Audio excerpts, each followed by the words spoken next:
Alright there folks, basically I recorded a response video recently, but the sound was truly shocking. I mean, it was atrocious, unbelievably atrocious. I mean, you almost physically can't hear anything, so I'm re-recording it, which is a pain in the bum for me because it was a bloody long video, about 14 minutes long. I intentionally put off making the video for about a month because it was so long and it was going to be so much hassle. Oh well, the response needs to be made. It's only decent courtesy. I mean, if I'm going to have a video, people should be able to bloody hear what I'm saying. So, hopefully, I make this video as brilliant as the inaudible version was, I'm sure. Oh, now the computer's crashed. Absolutely ridiculous. It is ridiculous, it's crashed. Oh no, there we are. Right.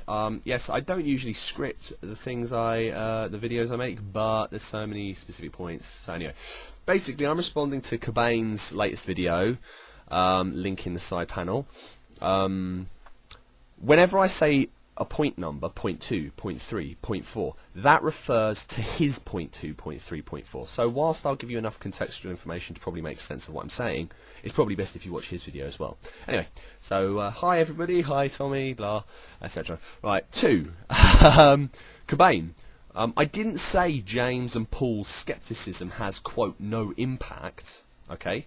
I said, quote, it doesn't really impact too much, end quote, okay? Further, I'm sorry, but I dispute your point here anyway. On they're not expecting to say Jesus, you say, quote, defeating the most commonly cited mechanism for the appearances. This mechanism is what? Hallucination. I dealt with this already and other issues in previous vids, and you still haven't dealt with my point. So, 3. That Paul had his moment, as it were, on the road to Damascus, despite being a skeptic, doesn't actually mean that he didn't want to see it deep down. But to clarify for others, I'm not claiming that he did want to see it deep down. Rather, that he was skeptical and acted skeptically does not in and of itself mean he didn't deep down believe or want to believe. Also, because Luke witnessed Paul's event, as it were, means it's true. How exactly? One eyewitness. What? I witnessed my mum's head turn into a flamingo yesterday and then back to normal again. Do you believe me? I don't think so.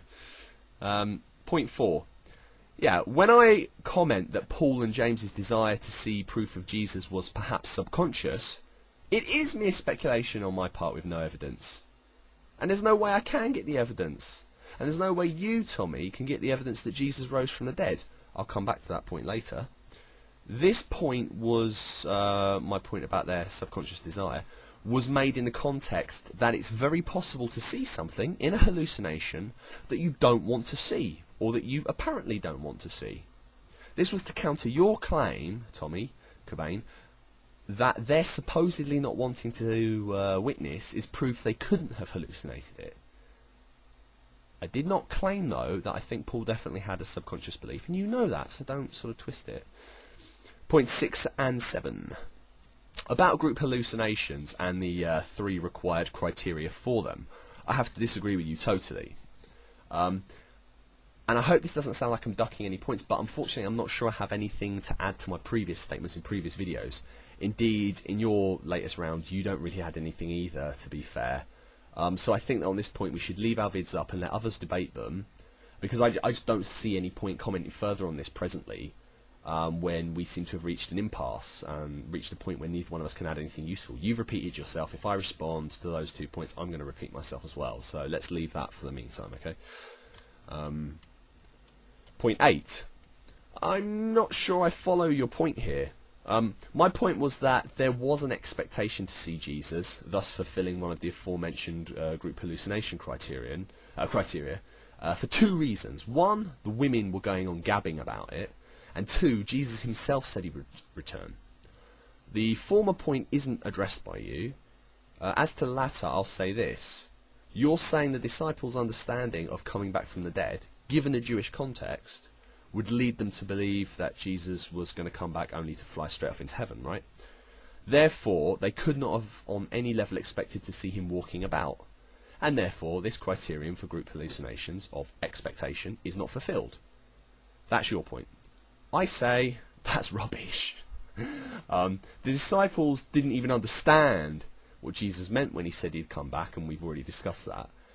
Therefore, if certain people, like the women, went around fanatically, frantically saying they'd seen Jesus, Jesus is walking about, Jesus, Jesus, then the disciples would remember what Jesus said, that when Jesus said, I'll return, and they would now realise what he meant, thus giving them the expectation to see him arisen in the sense of walking about, not this traditional Jewish sense you talk of.